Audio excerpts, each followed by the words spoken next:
تمامی حضرات سے گزارش ہے کہ اپنے اپنے موبائل بند کر لیں۔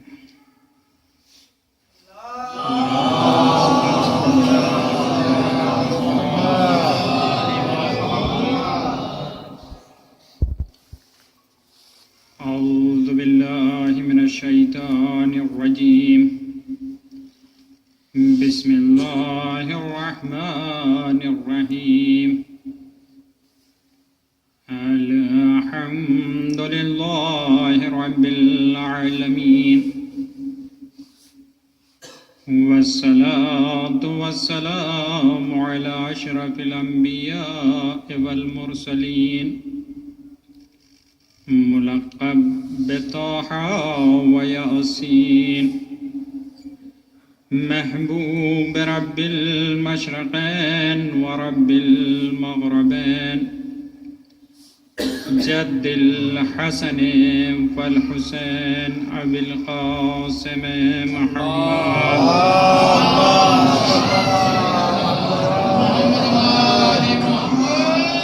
وآلہ الطیبین الطاہرین المعصومین المظلومین، ولعنۃ اللہ علی اعدائہم اجمعین، من الآن إلى قیام یوم الدین، اما بعد، فقد قال اللہ الحکیم فی القرآن المجید، بسم اللہ الرحمن الرحیم، فمن تاب من بعد ظلمہ وأصلح فیتوب علیہ ان اللہ غفور رحیم۔ صلوات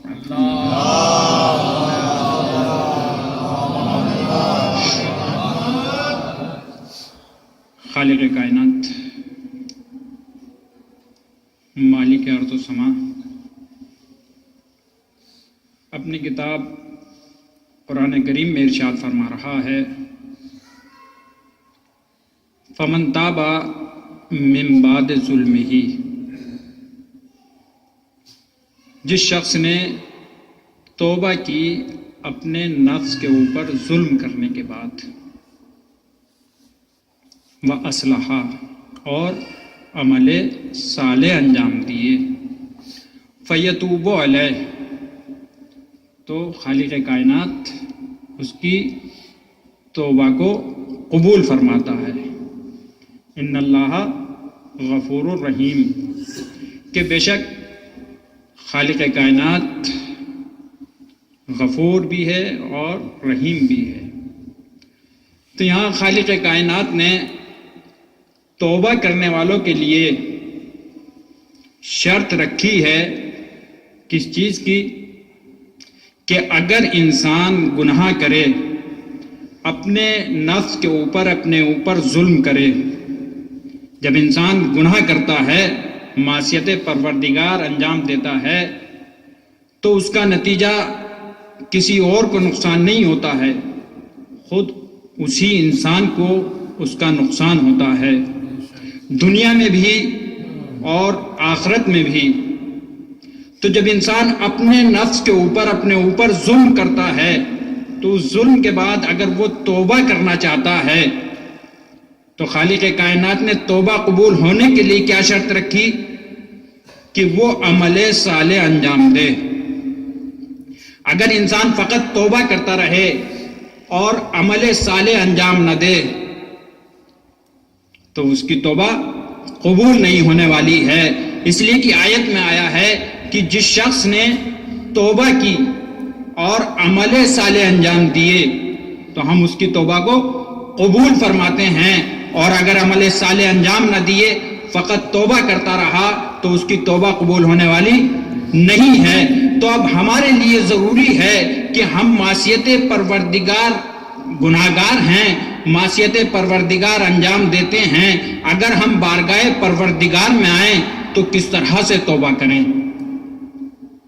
فقط کان پکڑ لینے کا نام جو ہمارے معاشرے میں رائج ہے، یا گال پر تماچے لگانے کا نام توبہ نہیں ہو سکتا ہے، نہیں، اس کا نام توبہ نہیں ہے، بلکہ بارگاہ پروردگار میں آنے کے بعد یہ ارادہ کرے کہ معبود جو گناہ ہم سے سرزد ہو گیا ہے، اب اس کے بعد ہم گناہ نہیں کریں گے، اس کو انجام نہیں دیں گے، اس پر شرمندہ ہو اور پھر وہ عمل صالح انجام دے، تو خالق کائنات کے ہاں اس کی توبہ قبول ہوگی۔ جب توبہ قبول ہوگی تو پھر وہ انسان متقی ہوگا، پرہیزگار ہوگا۔ پرہیزگار کس طرح سے ہوگا؟ جو ہم کہتے ہیں ہم مولا کے چاہنے والے ہیں، ہم ائمہ معصومین کے ماننے والے ہیں، ہم ان کے شیعہ ہیں، تو ان کے شیعہ کب ہو سکتے ہیں؟ ہمارے لیے سب سے پہلی شیعہ ہونے کے لیے شرط ہمارے لیے کیا ہونی چاہیے؟ خالق کائنات نے قرآن کریم میں ارشاد فرمایا، یا ایھا الذین آمنو، اے ایمان لانے والو، اتقوا اللہ، تقوی اختیار کرو، وکونوا مع الصادقین، اور صادقین کے ساتھ ہو جاؤ، یعنی صاحبان ایمان سے طلب ہو رہا ہے تقوی، پرہیزگاری، نیک عمل، عمل صالح۔ جب انسان ایمان لانے کے بعد عمل صالح انجام دینے لگے، اس کے بعد طلب ہوا ہے کونوا مع الصادقین، کہ صادقین کے ساتھ ہو جاؤ۔ اگر ہم اسی طرح سے فقط کہتے رہیں کہ ہم صادقین کے ساتھ ہیں اور ہمارے پاس نہ ایمان ہو اور نہ عمل صالح ہو، جس کا نام تقوی ہے، جس کا نام پرہیزگاری ہے، تو پھر بتائیے ہم مولا کے چاہنے والے ہو سکتے ہیں یا نہیں؟ لمحہ فکریہ ہے کہ ہم مولا کے چاہنے والے ہو سکتے ہیں یا نہیں؟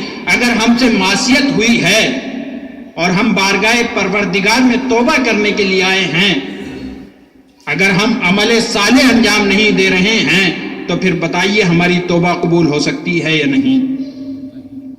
نہیں توبہ قبول ہو سکتی ہے، جبکہ توبہ کرنے والوں کے لیے بہت سی چیزیں آئی ہیں روایت میں بھی اور قرآن کریم میں بھی۔ جو انسان توبہ کرتا ہے اس کے لیے بہت سے مفید چیزیں خالق کائنات نے بھی، ائمہ معصومین نے بھی بیان کی ہیں۔ جب شیطان کو بارگاہ پروردگار سے نکالا گیا اور اس نے کہا کہ میں تیرے بندوں کو بہکاؤں گا، تو خالق کائنات نے فقط اسی طرح سے شیطان کو نہیں چھوڑ دیا کہ تو جا اور بہکاتا رہو، کہا اگر تو بہکانے پر آمادہ ہے، تو اس طرح سے بہکائے گا تو میں بھی ان کے لیے توبہ کا ایک دروازہ کھول دوں گا۔ خالق کائنات کتنا غفور و رحیم ہے کہ اگر شیطان کو یہ اجازت دی کہ قیامت تک تجھے زندگی دی، کہا میں خدا تیرے جلالت کی قسم کھا کر کہتا ہوں میں تیرے بندوں کو بہکاؤں گا، کہا اگر تو بہکانے پر آئے گا تو ہم توبہ کا قبول کرنے والے ہیں۔ تو ہمیں سوچنا چاہیے۔ پھر خالق کائنات نے قرآن کریم میں ارشاد فرمایا، ان اللہ یحب التوابین، بے شک اللہ دوست رکھتا ہے توبہ کرنے والوں کو۔ کتنا بڑا امتیاز مومنین کے لیے، توبہ کرنے والوں کے لیے، کہ خالق کائنات توبہ کرنے والوں کو دوست رکھ رہا ہے۔ اس سے زیادہ اور امتیاز نہیں ہو سکتا ہے کہ ہمیں گناہگاروں کو جب ہم اس کی بارگاہ میں آئیں اور بارگاہ میں آنے کے بعد اس سے کہیں معبود ہم سے یہ غلطی ہو گئی ہے، اب ہم سے یہ غلطی نہ ہوگی، تو ہماری اس ادا کو قبول فرما رہا ہے۔ پھر ہم ہیں کہ ہم ائمہ معصومین کے چاہنے والے ہیں، تو ہمیں کس طرح سے ہونا چاہیے؟ دنیاوی اعتبار سے، عقائد کے اعتبار سے، جب دنیا میں ہم نے انہیں تقسیم کیا تو 4 قسم کے لوگ پائے جاتے ہیں۔ ایک تو وہ لوگ ہیں جن کا ایمان، عقیدہ، جن کا عقیدہ اور عمل دونوں صحیح ہیں، عقیدہ بھی صحیح اور عمل بھی صحیح۔ ایک وہ ہیں جن کا نہ عقیدہ صحیح ہے اور نہ عمل صحیح ہے۔ ایک وہ ہیں جن کا عمل تو ہے لیکن عقیدہ نہیں ہے۔ ایک وہ ہیں جن کے پاس عقیدہ تو ہے لیکن عمل نہیں ہے۔ اب ان 4 میں سے سب سے پہلا جن کا ایمان اور عقیدہ صحیح، اس سے تو بحث ہی نہیں ہو سکتی ہے، اور جن کا نہ ایمان ہے نہ عقیدہ ہے، ہمیں ان سے بھی مطلب نہیں ہے۔ جن کا عمل ہے عقیدہ نہیں ہے، ان سے بھی مطلب نہیں ہے۔ اب مسئلہ ہے عقیدہ تو ہے عمل نہیں ہے، وہ ہم دیکھیں ہیں کون؟ جب ہم غور سے دیکھیں گے، توجہ کریں گے تو خود اپنی طرف انگلی جائے گی کہ عقیدہ تو ہے لیکن عمل میں پیچھے ہیں، جبکہ ہم محبان اہل بیت ہیں۔ جب عقیدہ ہے تو عمل خود بخود ہمارے درمیان ہونا چاہیے۔ ایک روایت چھٹے امام حضرت امام جعفر صادق علیہ السلام سے،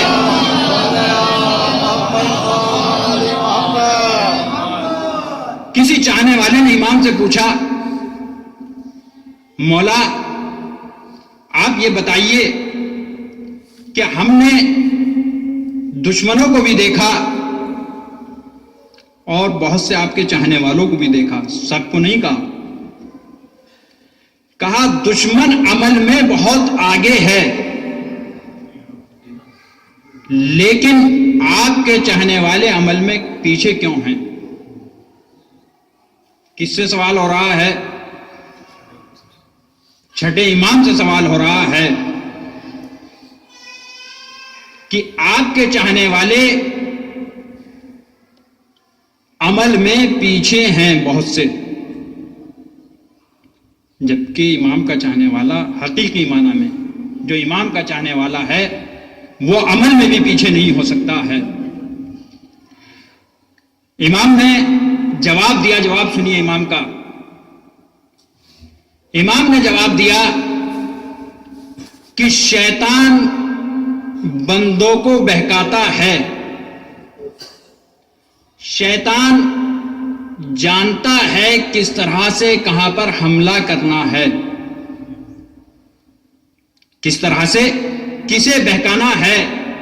کہا جب عمل کا مسئلہ آتا ہے تو وہ ہمارے چاہنے والوں کے پاس آتا ہے، عمل کے ذریعے سے بہکاتا ہے۔ کہا جب مخالفین کا مسئلہ آتا ہے تو وہ وہاں عمل کے ذریعے بہکانے، عمل کے لیے بہکانے نہیں جاتا ہے، اس لیے کہ شیطان جانتا ہے ان کے پاس عقیدہ نہیں ہے۔ جب عقیدہ نہیں ہے تو کتنا بھی عمل انجام دیتے رہیں، بارگاہ پروردگار میں قابل قبول نہیں ہو سکتا ہے۔ وہ ہمارے چاہنے والوں کے پاس اس لیے آتا ہے کہ جب یہ عمل انجام دینے چلیں گے تو ان کا عمل بارگاہ پروردگار میں قابل قبول ہوگا، اس لیے کہ ان کا عقیدہ صحیح ہے۔ جب ان کا عقیدہ صحیح ہے تو انہیں عقیدے کے ذریعے تو بہکایا نہیں جا سکتا ہے، انہیں عمل کے ذریعے سے بہکایا جا سکتا ہے۔ جب یہ عمل میں کمزور ہوتے چلے جائیں گے، جب یہ مولا کے چاہنے والے، صحیح عقیدے والے جب عمل میں کمزور ہوتے چلے جائیں گے تو عقیدے میں خود بخود کمزور ہوتے چلے جائیں گے، عقیدے میں خود بخود کمزور ہو جائیں گے۔ جب عمل میں پیچھے آ جائیں گے تو ہم مولا کے چاہنے والے ہیں، ہمارا فرض ہوتا ہے کہ اگر ہم سے گناہ سرزد ہو جائیں تو بارگاہ پروردگار میں دروازہ کھلا ہوا ہے کہ ہم مولا کے چاہنے والے ہیں۔ جب مولا کے چاہنے والے ہیں تو ہم بارگاہ پروردگار میں آ کر توبہ کریں، اور توبہ اس طرح سے کریں کہ بارگاہ پروردگار میں قابل قبول ہو۔ صلوات پڑھنے محمد محمد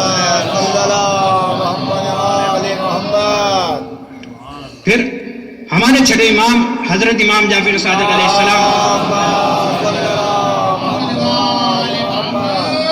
توبہ کرنے والوں کے لیے ارشاد فرماتے ہیں کہ جو شخص توبہ کرتا ہے خالق کائنات 3 چیزیں اسے ایسی عطا کرتا ہے توبہ کرنے والے کو کہ اگر ان میں سے ایک چیز بھی پوری کائنات میں تقسیم کر دی جائے تو پوری کائنات کے لیے بس ہے.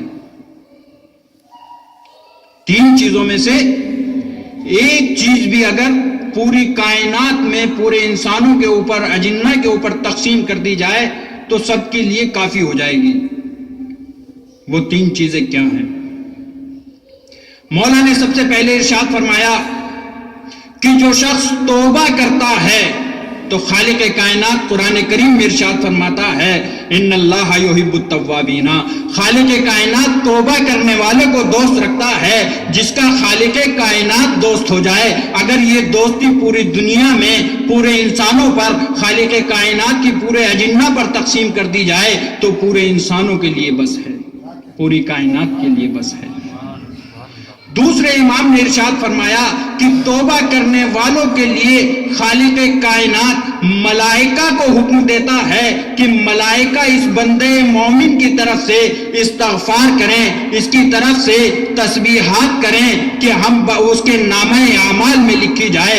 اب یہ بتائیے جب نامہ اعمال میں ملائکہ تسبیح کر رہے ہوں، ملائکہ اس کی طرف سے استغفار کر رہے ہوں تو ملائکہ کا استغفار، ملائکہ کی تسبیح جسے خالق کائنات نے حکم دیا ہو، اگر یہ کائنات کے اوپر تقسیم کر دی جائے تو کائنات کے لیے بس ہو جائے.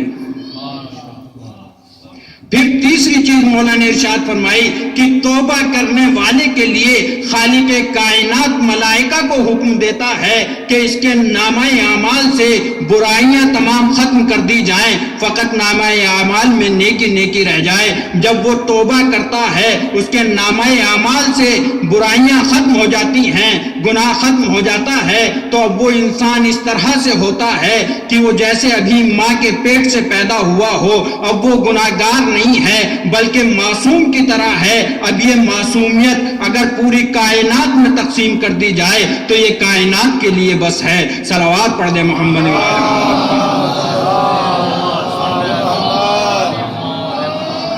تو خالق کائنات نے توبہ کرنے والوں کو لیے اتنی چیزیں رکھی ہیں. ہم تو پھر بھی مولا کے چاہنے والے ہیں، مولا کے چاہنے والے ہیں، فقط زبان سے کہنا کافی نہیں ہے. ہمارا مولا کتنا ہمارے اوپر کریم ہے.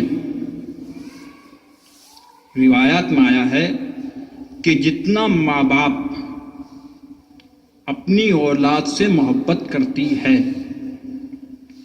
اس سے 70 گنا زیادہ امام اپنے چاہنے والوں سے محبت کرتے ہیں.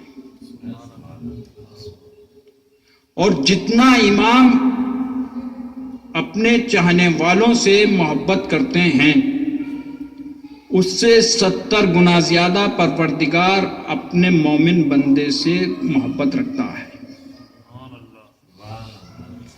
تو اتنا بڑا کرم ہمارے اوپر خالق کائنات کا کہ اس نے ہمیں اس طرح کے امام دیے جو ہمارے والدین سے بھی زیادہ ہمارے اوپر مہربان اور کریم ہیں. مہربان اور کریم ہیں. آج بھی ہمارا امام پردہ غیب میں ہے.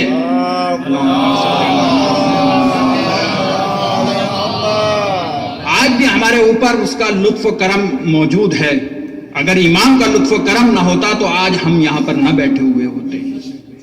اس لیے خود ہمارا مولا ارشاد فرماتا ہے. شیخ مفید کا نام آپ نے سنا ہوگا، بزرگ عالم دین گزرے ہیں. شیخ مفید وہ عالم دین ہیں جنہیں امام نے خود خط لکھا ہے. امام نے شیخ مفید کو جو خط لکھا اس میں امام نے ایک جملہ لکھا جو ہر امام کے چاہنے والے کے لیے لمحہ فکریہ ہے. امام ارشاد فرماتے ہیں، امام نے خط میں تحریر فرمایا کہ اگر ہم تمہارے پشت پناہ نہ ہوتے کس کے لیے کہہ رہے ہیں؟ اپنے چاہنے والوں کے لیے. کہا اگر ہم تمہارے پشت پناہ نہ ہوتے تو دشمن کبھی کا تمہیں اکھاڑ پھینکتا، نیست و نابود کر دیتا. یعنی وہاں سے بھی ہم گناہگار، صبح سے شام تک معصیت کرنے والے، لیکن امام پھر بھی ہماری پشت پناہی کر رہے ہیں. تو اب ہمیں خود سوچنا ہے کہ ہمیں کس طرح سے ہونا چاہیے جس کا پشت پناہ امام ہو، جس کی پشت پناہی امام کر رہے ہوں، اس کا عمل اور اخلاق اور کردار کتنا بلند ہونا چاہیے. اس لیے کہ مولا خود کہتے ہیں کہ ہمارا چاہنے والا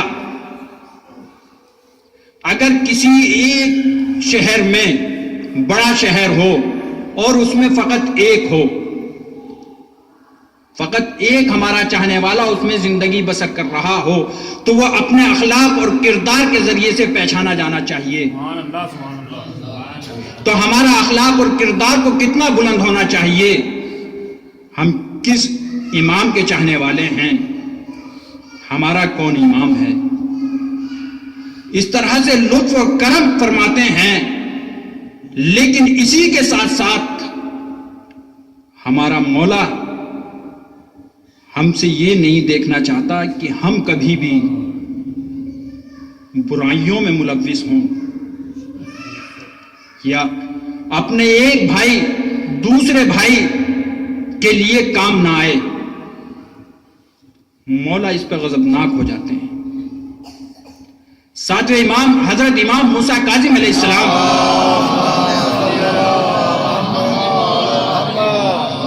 کے ایک صحابی ہیں، صحابی ہیں علی ابن یقطین. شاید آپ لوگوں نے واقعہ سنا ہو. علی ابن یقطین امام کے چاہنے والے، ہارون رشید کے دربار میں امام کے سے اجازت لے کر وزیر ہیں.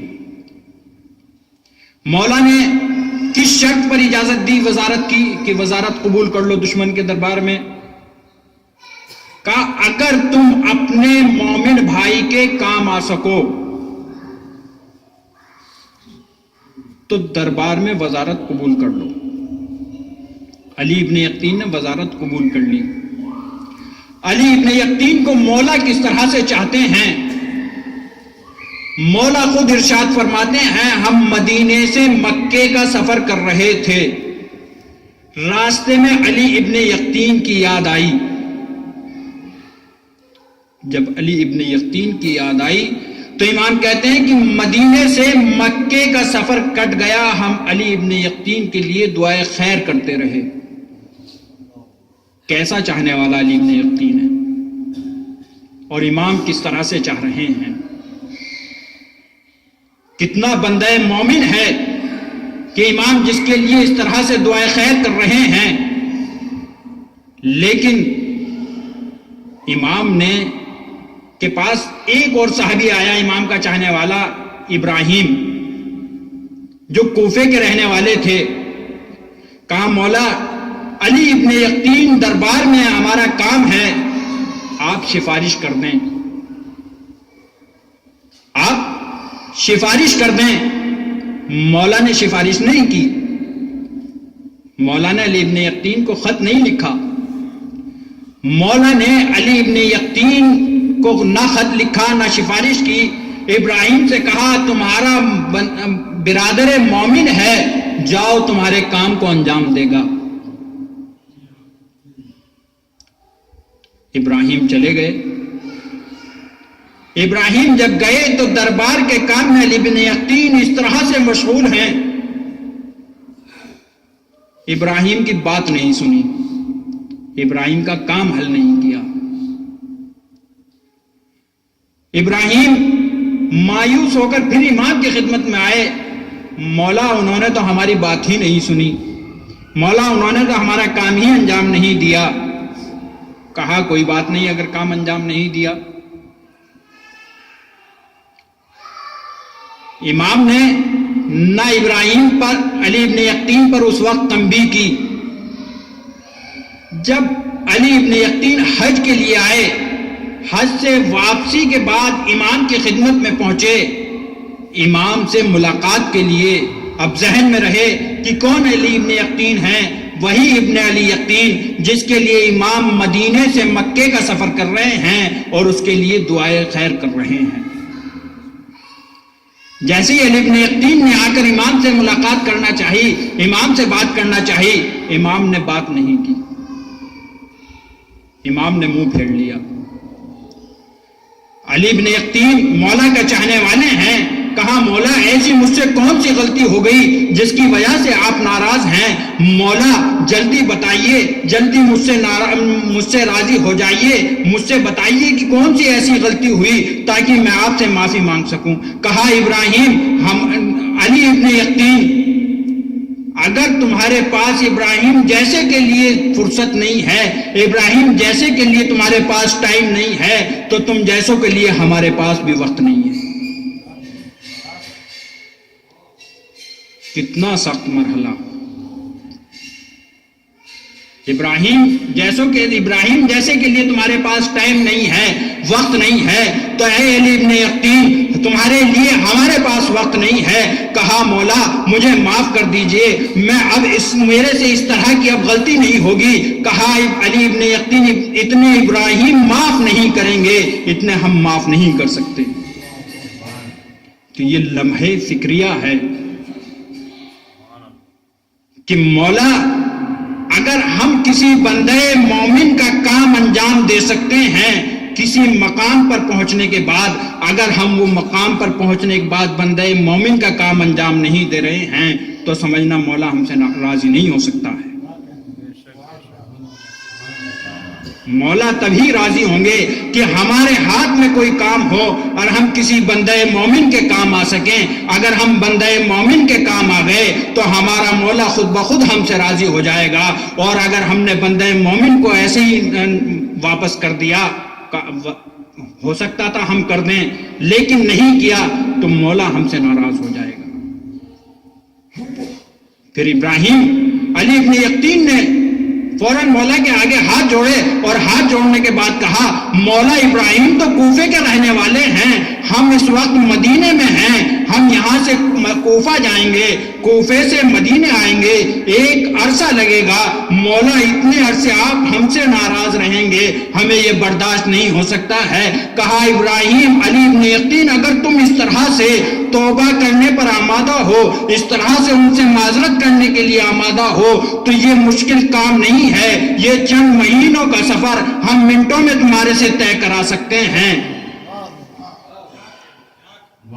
اتنی مشکلات کا سفر اسے آسان ہم کر سکتے ہیں۔ بس مولا سے علی ابن یقطین سے مولا نے کہا کہ علی ابن یقطین بس مدینے سے باہر جاؤ، ایک ناقہ ملے گا، اس پہ سوار ہونا، ہمارا پیغام پہنچانا، وہ تمہیں کوفے پہنچا دے گا، کوفے ابراہیم جیسے ہی تمہیں معاف کریں، پھر اس پر سوار ہونا، وہ مدینے پہنچا دے گا۔ اب مولا کا چاہنے والا جب توبہ پر آمادہ ہوا تو مولا کس طرح سے مہربان ہوئے کہ مہینوں کی مشقتوں کے بعد جو سفر طے کرنا تھا مولا نے چشم زدن میں طے کرا دیا۔ صلوات پڑھنے محمد و آل محمد۔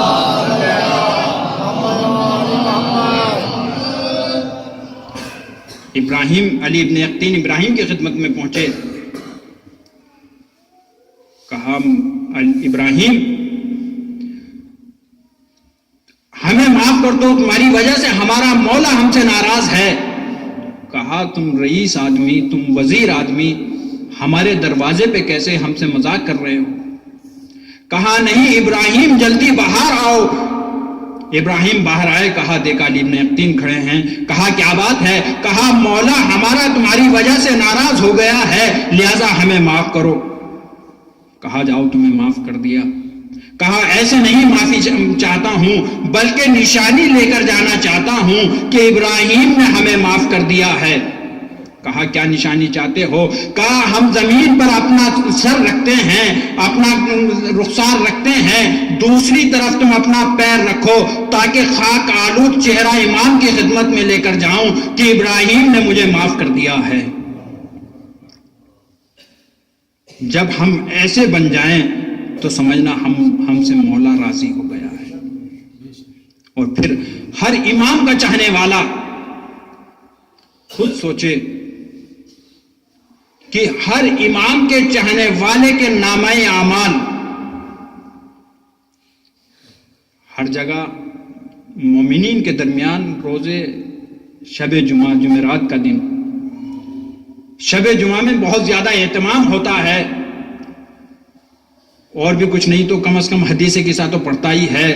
اگر ہفتے میں نماز نہیں پڑھتا تو جمعرات کے روز نماز پڑھ لیتا ہے، کوئی دعائے کمیل پڑھتا ہے، کوئی اور نمازیں پڑھتا ہے، زیارات کی نمازیں پڑھتا ہے. یہ کس وجہ سے ہے؟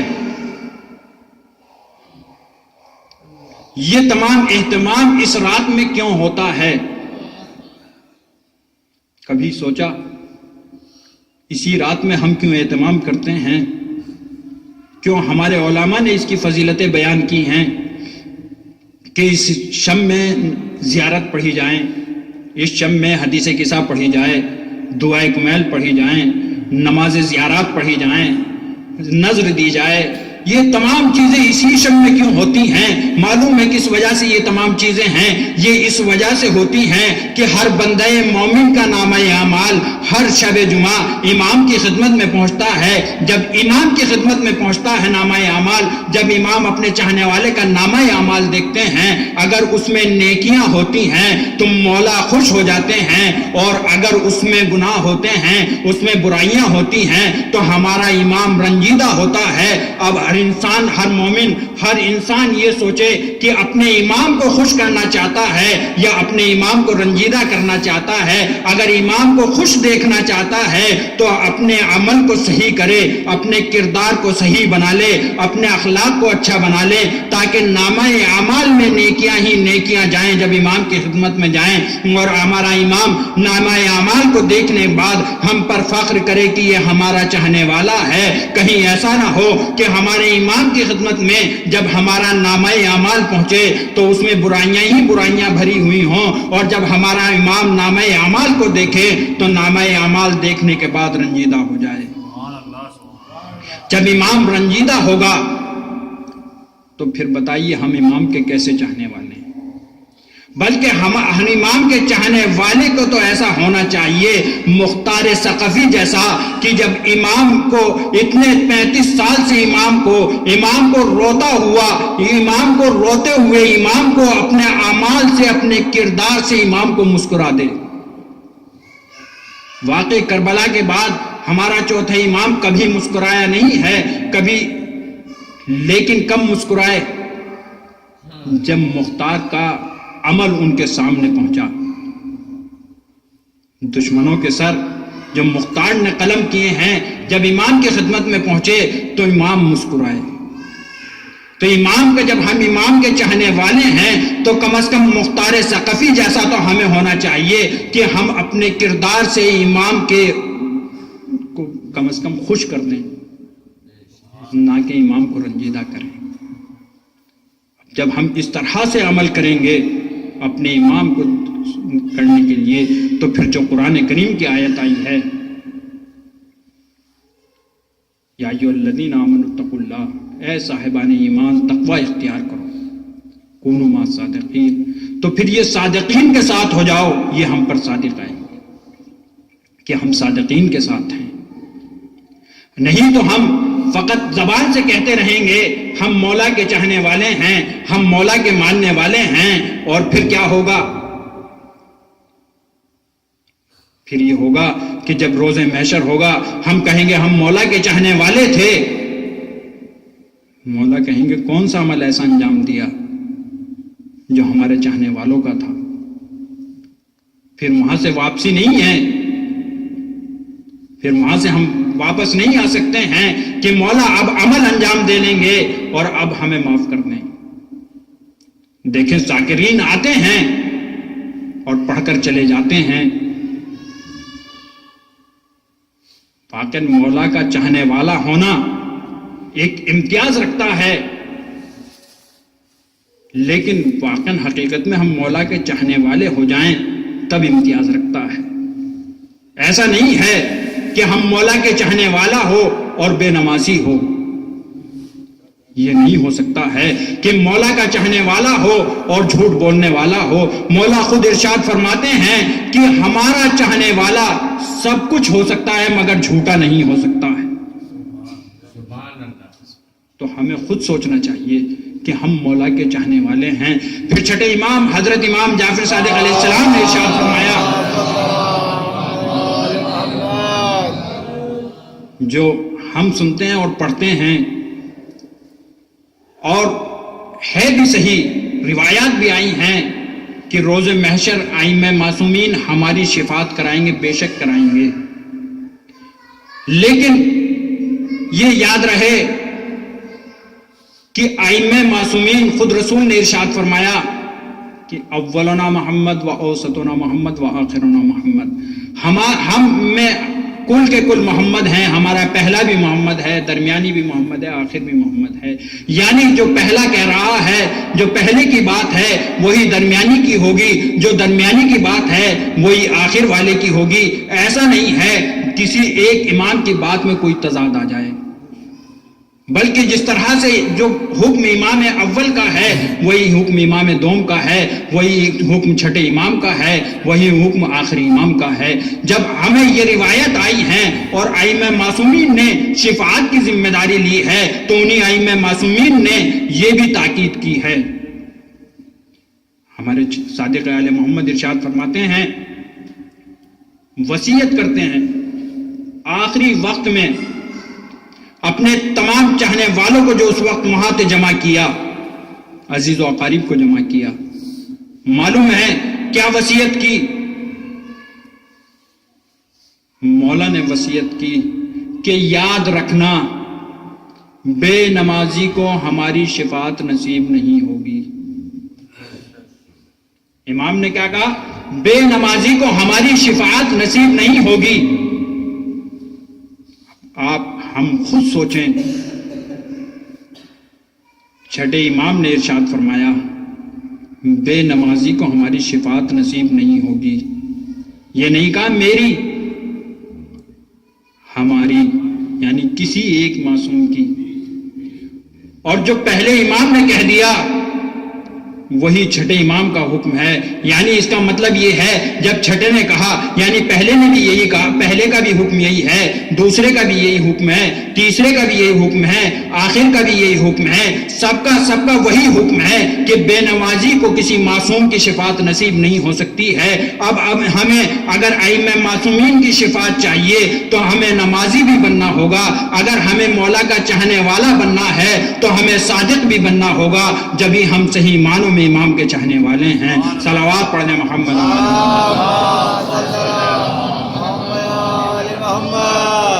نہیں تو ہم مولا کے چاہنے والے نہیں ہو سکتے ہیں.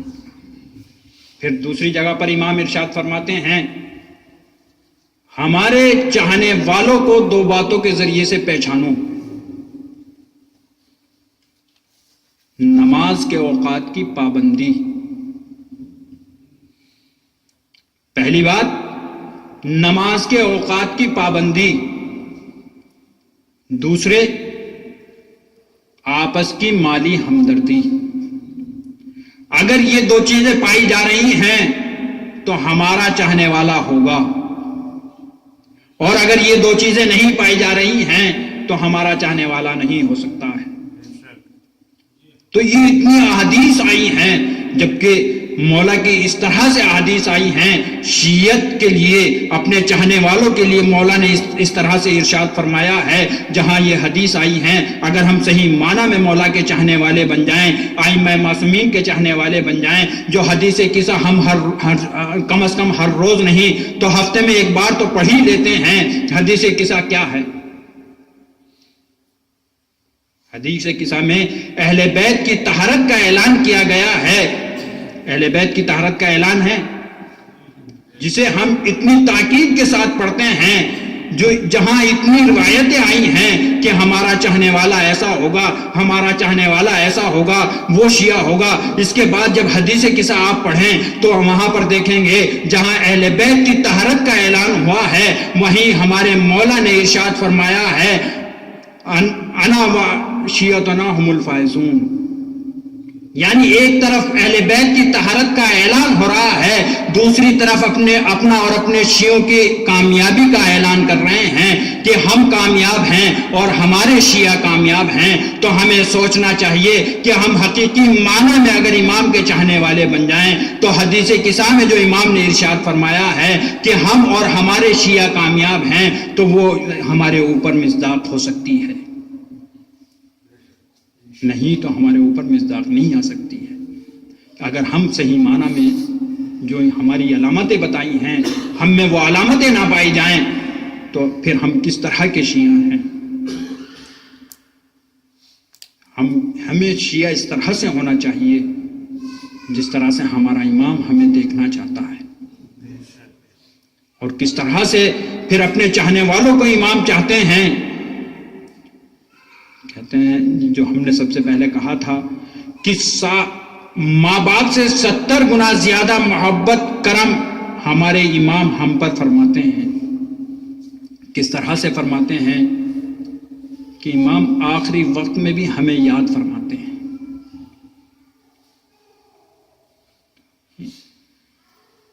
ہمارے تیسرے امام حضرت امام حسین علیہ السلام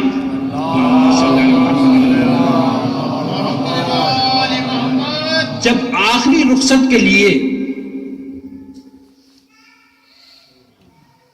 خیمے میں گئے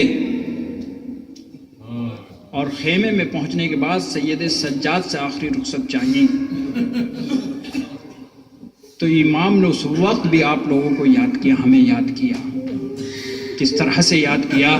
کہا اے بیٹا سید سجاد، جب تم قید سے رہا ہو کر واپس جانا تو ہمارے شیعوں کو ہمارا سلام کہنا، ہمارے چاہنے والوں کو ہمارا سلام کہنا۔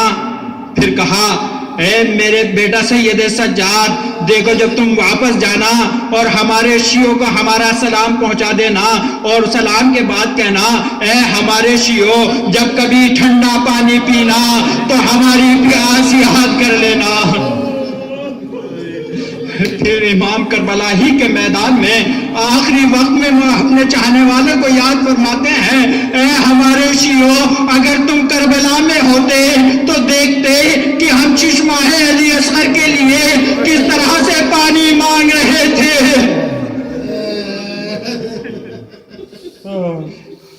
ہمارا مولا ہمیں آخری وقت میں بھی اس طرح سے یاد کر رہا ہے۔ کس وقت یاد کر رہا ہے؟ جب علی اکبر کا لاشا اٹھا چکے، جب علی اکبر کے سینے سے برچھی نکال چکے، جب بھائی کے شانے اٹھا چکے، جب بھائی کے شانے اٹھا چکے، جب علی اصغر کو گاڑ چکے، اس وقت بھی آپ کو یاد کر رہے ہیں کہ اے ہمارے شیعوں، جب تم ٹھنڈا پانی پینا تو ہمیں یاد کر لینا۔ اور ہمارے امام نے یہ کربلا کی مصیبتیں، یہ سید سجاد نے قید کی مصیبتیں، یہ سب کیوں برداشت کی؟ یہ اس لیے برداشت کی تاکہ نانا کا دین ہمارے چاہنے والوں تک پہنچ جائے۔ قید میں جب امام قید ہو کر چلے ہیں، اہل حرم قید ہو چکے، جب 11 محرم آئی، 11 محرم کے بعد جب یہ لٹا ہوا قافلہ، جب لٹا ہوا قافلہ کو لے کر چلنا چاہتے ہیں، شمر اونٹوں کے، کجاووں کو، اونٹوں کو لے کر، ننگے اونٹوں کو لے کر اہل حرم کے قریب آتا ہے، آؤ ہم تمہیں سوار کریں، اب یہاں سے کوفہ جانا ہوگا، کوفے سے شام جانا ہوگا۔ ایک مرتبہ شہزادی زینب کھڑی ہوئی، اے شمر تو ہمیں سوار نہیں کر سکتا، ہم خود سوار ہو جائیں گے۔ ایک مرتبہ زینب بڑھی، آؤ بیویوں تمہیں ہم سوار کرائے، اے رقیہ آؤ تمہیں ہم سوار کرائے، اے رباب آؤ تمہیں ہم سوار کرائے، اے ام کلثوم آؤ تمہیں ہم سوار کرائے، اے باقی کنیز فضہ آؤ تمہیں ہم سوار کرائے۔ ایک مرتبہ جب زینب سب کو سوار کرا چکی، ایک مرتبہ نہر فرات کا رخ کیا، کہا بھیا عباس مدینے سے بڑے اہتمام سے لائے تھے، جب رخ